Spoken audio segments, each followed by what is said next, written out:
not complete sentences. The Little Red Riding Hood is going. And you're going to finish that sentence. You're going to take a picture and you're going to upload it onto the Google Classroom, or you're going to send it by email. Okay? So let's see where the Little Red Riding Hood is going. Okay. This is the, what do we say? This is the front of the book, and the front of the book usually tells us the author and the title. This is the back of the book. That means that the story is over. The end, right? And this is the spine. What did the spine do? What did the spine do?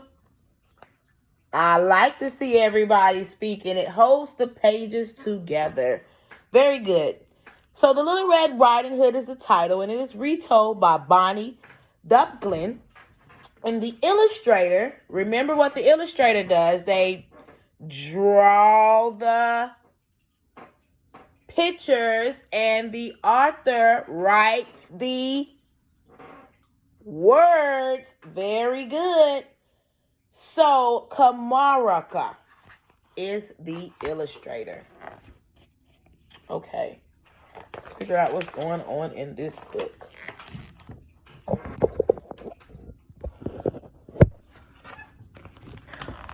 Once upon a time, a little girl lived with her mother and her brother in a small cottage by the edge of a forest. Her favorite piece of clothing was a long red cape. That word is cape. You remember cape, what we see in our vocabulary? You see she's wearing her red cape. It has a hood on it with a soft, silky hood. She wore it so often that soon everyone called her Little Red Riding Hood. So that's where she got her nickname from. That's not her real name. One day, Little Red Riding Hood was bored and looking for something to do. "You can sweep the floors," said her mother, who was busy painting the fence. "No," said Little Red Riding Hood. "I don't think that's what I want to do." "You can help clean the yard," said her brother, who was busy chopping wood. "No," said Little Red Riding Hood. "I know that isn't what I want to do." "Then you can visit your grandmother," said her mother. "You're old enough to go by yourself, and you haven't seen her for weeks." "That's exactly what I want to do," said Little Red Riding Hood. "And grandmother lives on the other side of the woods. It will be an adventure." An adventure is something that's really, really fun. So Little Red Riding Hood's mother packed a basket full of treats for her girl to take to her grandmother's. "Just remember," said her mother, "the woods can be very dangerous. So when you leave, please go straight to grandmother's house, and don't be late." "She won't listen," said her brother. "Yes, I will," said Little Red Riding Hood. "Of course she will," said her mother. "Oh, and dear, something else. Just before you go, only talk to those you know." That means don't talk to strangers. "She won't listen," said her brother. "Yes, I will," said Little Red Riding Hood. "Of course she will," said her mother. "Oh, and one last thing, sweetheart. From the path you shouldn't stray, or you can get lost someday." "She won't listen," said her brother. "Yes, I will," said Little Red Riding Hood. "Of course she will," said her mother. "Goodbye, dear. Give grandmother a big hug for me." "Yes, mother," said Little Red Riding Hood. Then she headed out of the door, down the path, and into the forest. There was so much to see in the woods. A sleeping owl, a giant mushroom, an amazing spider web. See the spider web? Then the Little Red Riding Hood remembered what her mother said. "When you leave, please go straight to grandmother's house, and don't be late." But though Little Red Riding Hood mother surely would want to enjoy the forest, so she stopped and looked around. Say, oh no, she did not listen. Just then, a dark shape stepped out from behind, out of the trees. It was a wolf, and he was smiling a charming smile. "Why, hello, little girl," said the wolf. "Isn't this a lovely day?"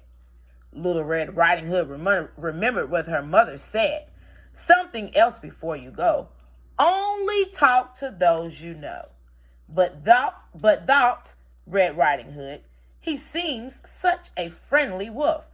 Mother surely wouldn't want me to be rude." So, because we have 1 minute left, I am going to finish reading this book as a video, okay? I'm going to finish reading this book as a video, and you all go on and finish reading the book with me. Thumbs up. I will see you later on. Have a good day. Good morning. We'll see you guys at small group. Bye, friends.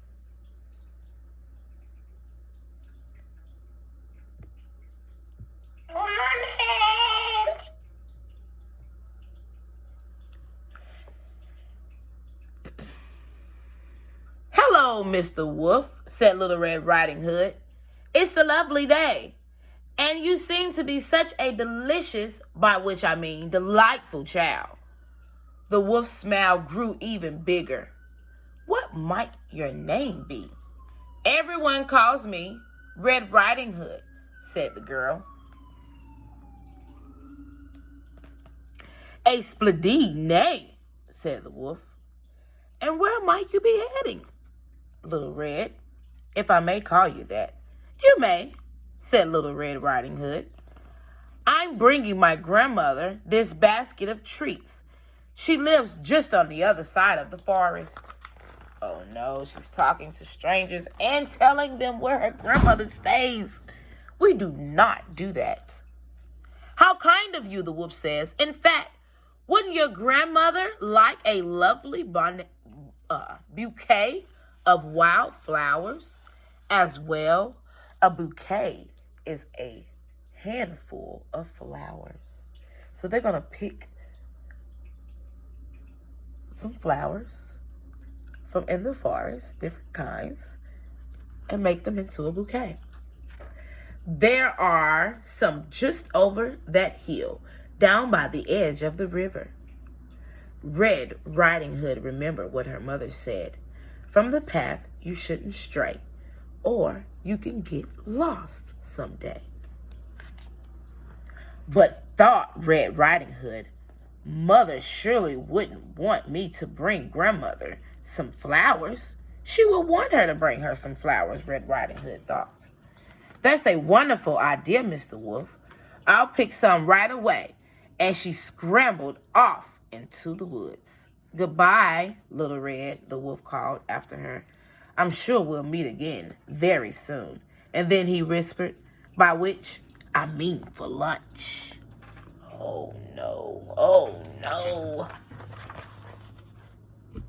The moment Red Riding Hood disappeared, the wolf dashed down the path towards grandmother's cottage. He tapped lightly on the door. "Grandmother," he said in his best little girl's voice. "It's me, Little Red Riding Hood." "Little Red Riding Hood? Really? How wonderful!" Grandmother flung open the door. "Wait," she said.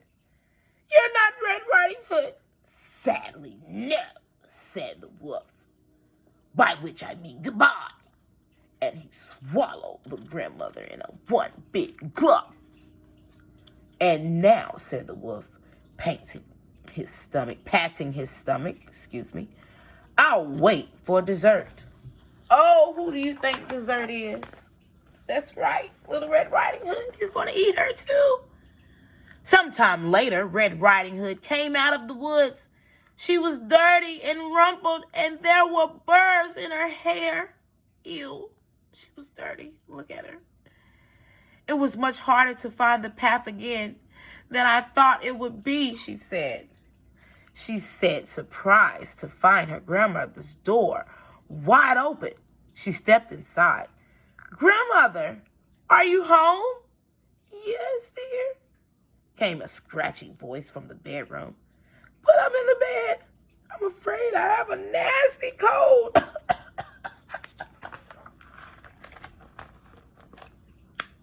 She need to put her mask on first. Red Riding Hood followed the voice into the bedroom. The curtains were closed, and it was very dark. Grandmother was wearing a floppy nightcap, and blankets were pulled up past her nose. Red Riding Hood moved towards the bed. Grandmother's eyes looked very odd. "Why, Grandmother," she said, "what big eyes you have." "The better to see you with, my dear. Come closer so I can give you a big hug." Red Riding Hood took another step and saw two odd triangles poking up under the nightcap. "And Grandmother, what big ears you have." "The better to hear you with, my dear. Can you come a bit closer still?" Just then, the blanket slipped from the grandmother's face, revealing two rows of very sharp teeth. But Grandmother," said Red Riding Hood, "what big teeth you have."